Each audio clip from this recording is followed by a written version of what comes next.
ठीक, तो हम क्या पढ़ेंगे? भारत शासन अधिनियम 1858। ठीक, गवर्नमेंट ऑफ इंडिया एक्ट 1858, ठीक, 1858। अब इसके तहत हम क्या पढ़ेंगे?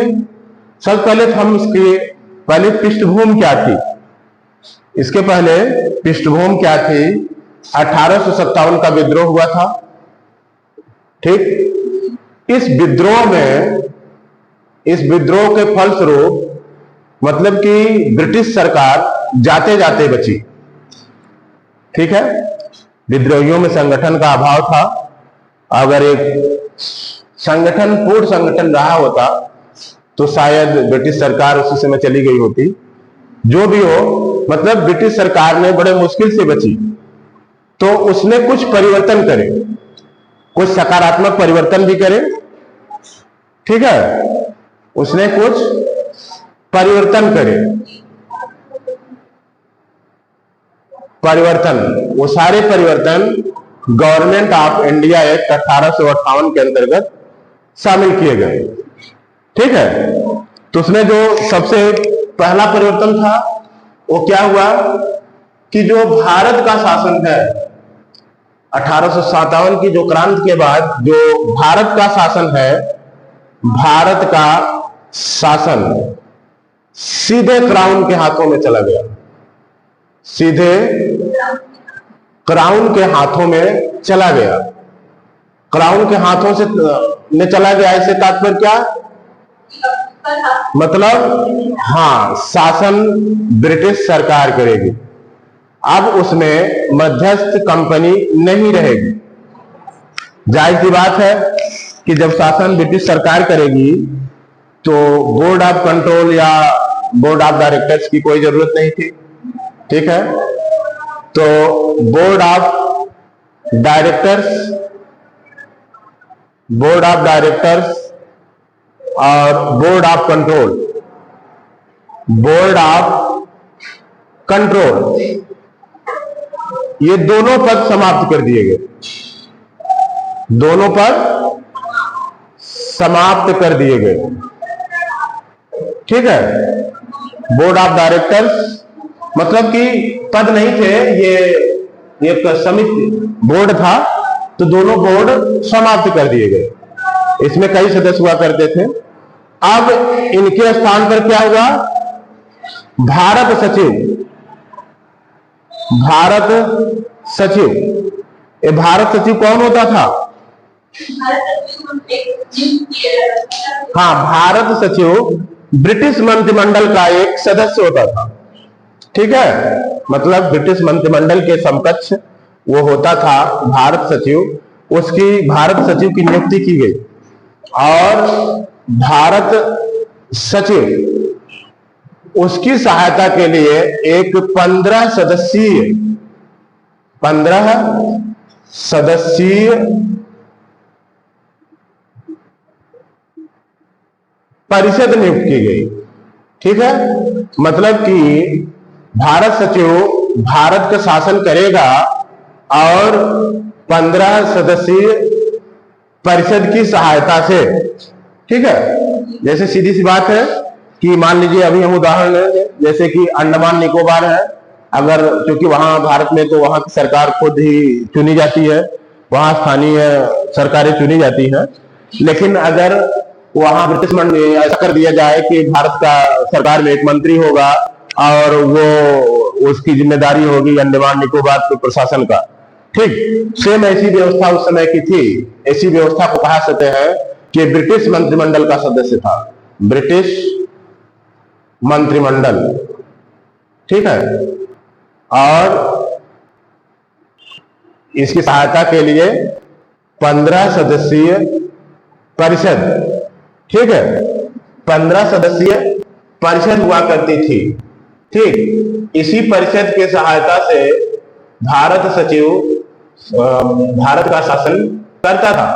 ठीक है, और जो दूसरी बात है कि इनका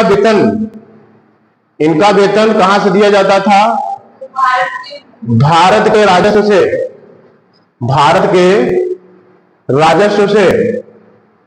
ठीक, और इस सदस्य में, इन सदस्यों की योग्यता क्या होती थी कि वो 10 वर्ष भारत में सेवा किए हो, मतलब भारतीय मामलों के बारे में उनको जानकारी हो, 10 वर्ष भारत में सेवा किए हो, ठीक है, 10 वर्ष सेवा किए हो, और भारत से आए 10 वर्ष से ज्यादा ना हुआ हो, मतलब कि 10 वर्ष पहले से कम ही समय भारत से आए हुए हुआ हो और 10 वर्ष की सेवा किए हो।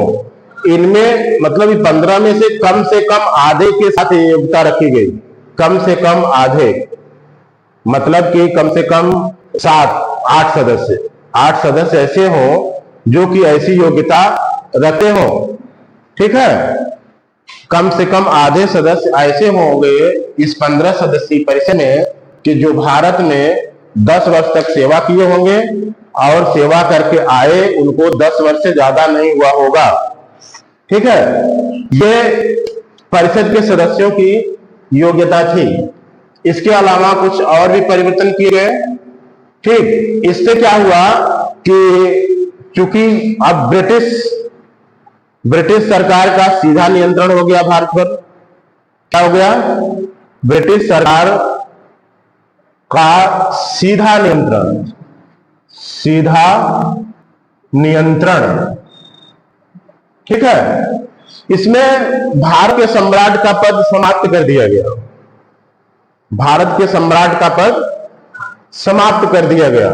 आपको पता ही है कि समाप्त होना ही था, क्योंकि 1857 की क्रांति में जो बहादुर शाह जफर द्वितीय थे, उनको कहां रंगून विस्थापित कर दिया गया था, है ना। तो यहां पर उनके परिवार का कोई बचा ही नहीं था, तो सम्राट का पद समाप्त करना ही था ब्रिटिश सरकार को। उसने सम्राट के पद को समाप्त कर दिया, ठीक है, सम्राट के पद को समाप्त कर दिया। क्यों समाप्त किया? क्योंकि सम्राट को तो खुद ही वो रंगून विस्थापित कर दिया था, है ना, उनके बच्चे मारे जा चुके थे, तो किसको सम्राट घोषित करता, और वो तो खुद चाहता था कि अब हमें सीधा कोई सम्राट न बचे, तो घोषित काहे करेगा, ठीक। भारत का राज्य सचिव अपने कार्यों के लिए ब्रिटिश संसद के उत्तरदायी होता था, ठीक है। भारत का जो राज्य सचिव था, भारत का राज्य सचिव अपने कार्यों के लिए ब्रिटिश संसद के प्रति उत्तरदायी होता था, ब्रिटिश संसद के प्रति, क्योंकि संसद सीधे ब्रिटेन सरकार की जब शासन है तो ब्रिटिश संसद के प्रति तो उत्तरदायी रहेगा ही, ब्रिटिश संसद के प्रति उत्तरदायी होता था, ठीक है। ये भी इसका महत्वपूर्ण संशोधन है इस अधिनियम के अंतर्गत। भारत के गवर्नर जनरल को इसमें एक परिवर्तन और हुआ, भारत के गवर्नर जनरल को क्या कहा गया, the viceroy of India, the viceroy of India, ठीक। मतलब क्या है, ये गवर्नर जनरल का पद कहां से, कब से आया था भारत का गवर्नर जनरल? 1833 के अधिनियम से, ठीक है, 1833 के अधिनियम से आया था।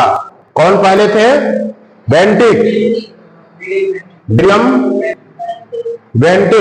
विलियम बेंटिक क्या थे? पहले गवर्नर जनरल थे। तब इसी पद को समाप्त करके नाम क्या दिया गया? वायसराय। और वायसराय, पहले वायसराय कौन बने? काइनिंग ही अंतिम गवर्नर जनरल और पहले वायसराय बने, ठीक है। हाँ, लॉर्ड काइनिंग क्या हुए? यही पहले वायसराय और यही क्या थे? अंतिम गवर्नर